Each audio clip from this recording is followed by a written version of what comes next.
Salut tout le monde, j'espère que vous allez bien.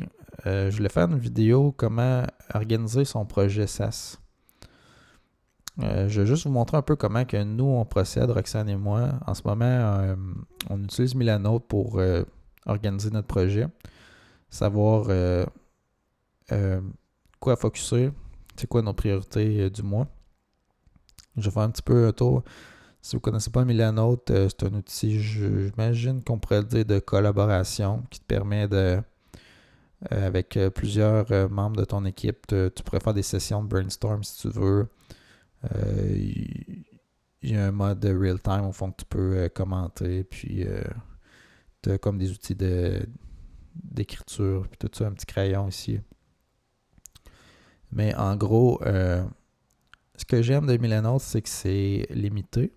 C'est drôle à dire, mais c'est le fun quand tu n'as pas beaucoup d'options. Ça t'aide des fois à être plus créatif au fond avec la manière que tu t'organises.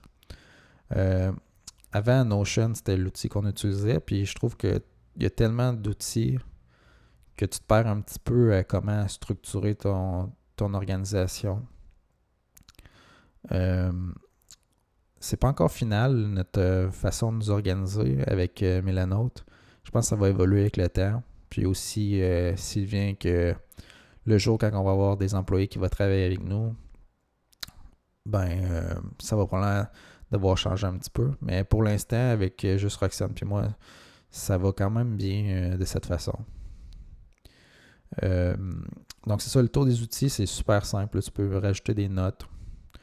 Je peux peut-être même les montrer là. Fait que c'est comme un post-it au fond. Tu peux mettre une bordure de couleur, quelques petites options.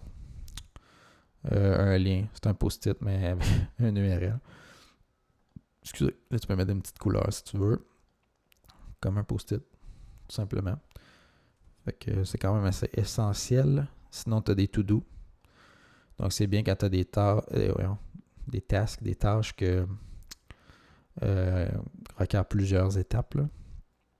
Tu peux mettre un petit titre aussi, ce qui est quand même pratique. Une couleur comme un post-it. Donc, ça, encore une fois, c'est un autre type de post-it. Tu peux créer des lignes.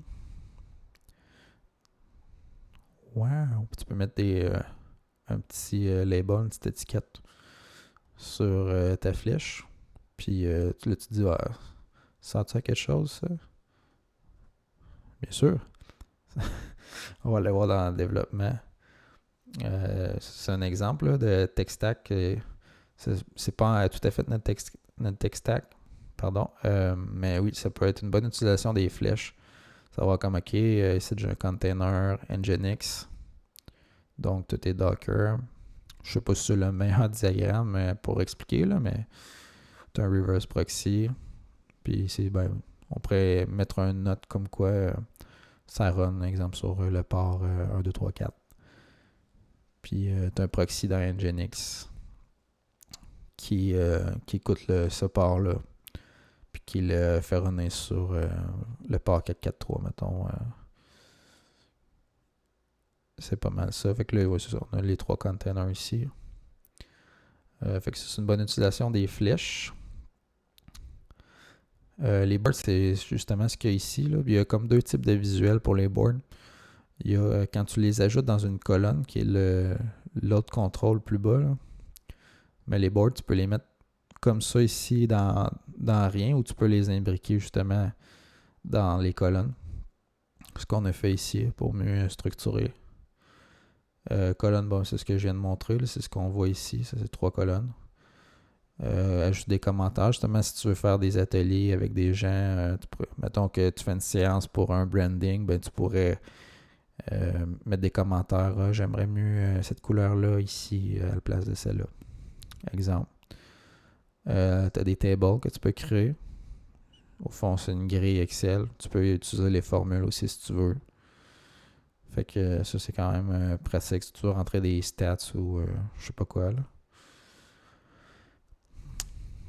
Voilà, ajouter des images, tu peux les mettre des fichiers dans des colonnes ou tu peux les mettre juste dans ton plan de travail comme ça ici.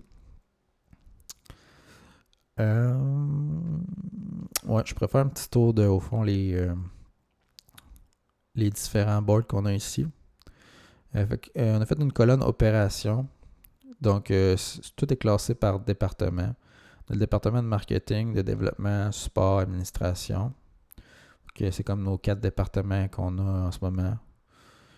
Puis, ouais, c'est ça. Moi, je suis plus développement, puis l'administration. Roxane va plus être le support, puis le marketing. Tout ce qui est identité visuelle de l'entreprise, puis le contenu, puis tout ça. Mais on a un petit board ici d'opération qui se trouve être les travaux du mois. Puis à l'intérieur ici, on a 4 colonnes pour chaque semaine du mois. Puis dans la première semaine, on a un board ici, un tableau de priorisation. Je me souviens plus c'est quoi ce diagramme-là, là. Mais au fond, c'est ça. À chaque première semaine du mois, Roxane et moi, on va se réunir. On l'a fait une fois à présent, là.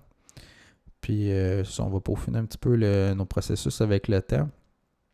Mais en gros, on vient rajouter les tâches qu'on pense qu'il serait à faire pour atteindre nos objectifs du mois. Puis là, ici, plus haut, là, on a le mois de juillet justement. Fait que tu sais, si on pense comme créer une campagne Google Ads, on se dit OK, ça, il faudrait que ça soit fait ce mois-ci. Je peux le draguer en mois de juillet. Puis là, après ça, je pourrais dire OK, ouais, j'aurais peut-être avoir du temps de le faire ici, à semaine 2. Fait que là, je le mets dans les choses à faire. Je vais le remettre dans le tableau de priorisation. Fait que c'est ça. Puis, admettons, par exemple, si faire des tutoriels sur l'utilisation de Bookie, on se dit, OK, important, mais pas urgent. Fait qu'on va peut-être aller la replacer dans le backlog. Puis là, on a un backlog par département. Fait que là, on peut mettre la tâche ici. J'aurais pu tout simplement aussi... Ah non, c'est pas ça que je voulais faire. Je retourne en priorisation. C'est tant que tu ne lâches pas, tu peux te naviguer avec la tâche. Quand même pas pire ça pour... Tant que tu ne lâches pas ton clic, tu peux le promener d'un board à l'autre. J'aurais pu tout simplement le glisser dans le marketing comme ça. Puis il serait trouvé dans une colonne unsort que tu peux après ça venir ajouter dans ton tableau. Je vais la remettre encore en priorisation. Mais en gros, c'est ça, ça va fonctionner. Fait que si on pense que, mettons, par exemple, c'est pas important ou c'est pas urgent du tout, on peut même se questionner à se dire est-ce qu'on n'efface pas tout simplement la tâche ici? Ou on peut se dire OK, ouais, mais peut-être plus tard, ce serait vraiment important de le faire. Que là, on peut venir le glisser dans un des backlogs. Et c'est plus haut.